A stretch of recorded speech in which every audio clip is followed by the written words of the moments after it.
हर हर महादेव। आप सभी को मौनी अमावस्या की ढेर सारी शुभकामनाएं। मौनी अमावस्या हिंदू धर्म में अत्यंत पवित्र मानी जाती है। यह पर्व विशेष रूप से माघ मास की अमावस्या को मनाया जाता है और इसका संबंध मौन, तपस्या, स्नान और दान से है। मौनी अमावस्या के महत्व के अनुसार इसी दिन मनु ऋषि ने मौन व्रत धारण कर कठोर तपस्या की थी, इसीलिए इसे मौनी अमावस्या कहते हैं।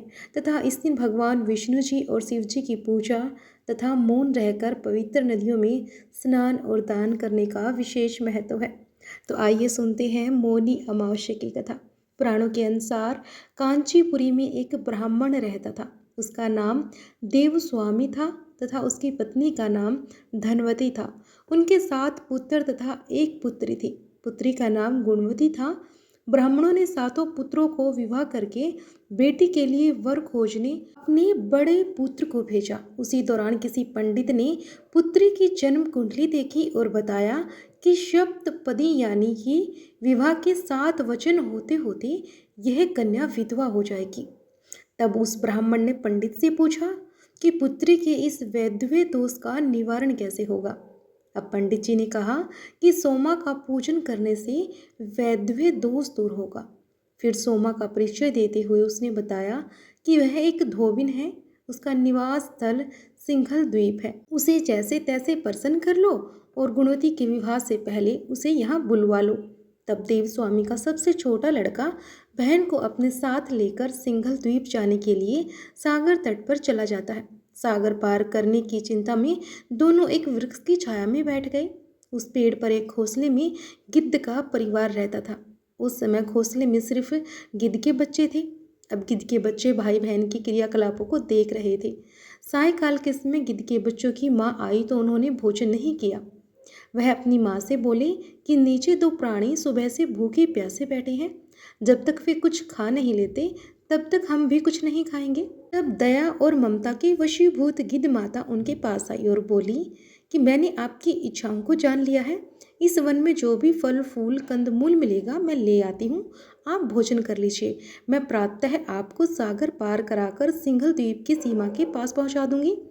और वे दोनों भाई बहन माता की सहायता से सोमा के यहाँ पहुँच जाते हैं। वे नित्य प्रातः उठकर सोमा का घर झाड़ कर लीप देते। एक दिन सोमा ने अपनी बहू से पूछा कि हमारे घर कौन बुहारता है, कौन लीपता पोतता है। तो सबने कहा कि हमारे सिवा और कौन बाहर से इस काम को करने आएगा। किंतु सोमा को उनकी बातों पर विश्वास नहीं होता है।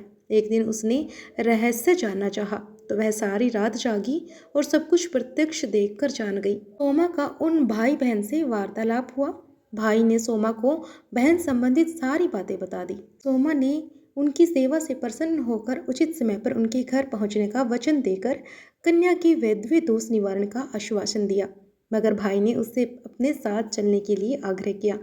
आग्रह करने पर सोमा उनके साथ चल दी। चलते समय सोमा ने बहू से कहा कि मेरी अनुपस्थिति में यदि किसी का देहांत हो जाए तो उसके शरीर को नष्ट मत करना, मेरा इंतजार करना। फिर सोमा बहन भाई के साथ कांचीपुरी पहुंच जाती है। दूसरे दिन गुणवती के विवाह का कार्यक्रम तय हो गया। सप्तपदी होते ही उसका पति मर गया। अब सोमा ने तुरंत अपने संचित पुण्य का फल गुणवती को प्रदान कर दिया। तुरंत ही उसका पति जीवित हो उठा। सोमा उन्हें आशीर्वाद देकर अपने घर चली गई। उधर गुणवती को पुण्य फल देने से सोमा के पुत्र जमाता तथा पति की मृत्यु हो गई। सोमा ने पुण्य फल संचित करने के लिए मार्ग में पीपल वृक्ष की छाया में विष्णु जी का पूजन करके 108 परिक्रमा की। इसके पूर्ण होने पर उसके परिवार के सभी मृतक जन जीवित हो उठे। तो यह थी मौनी अमावस्या की व्रत कथा। आपको कैसी लगी हमें कमेंट बॉक्स में अवश्य बताएं और वीडियो को लाइक और शेयर करें। हर हर महादेव।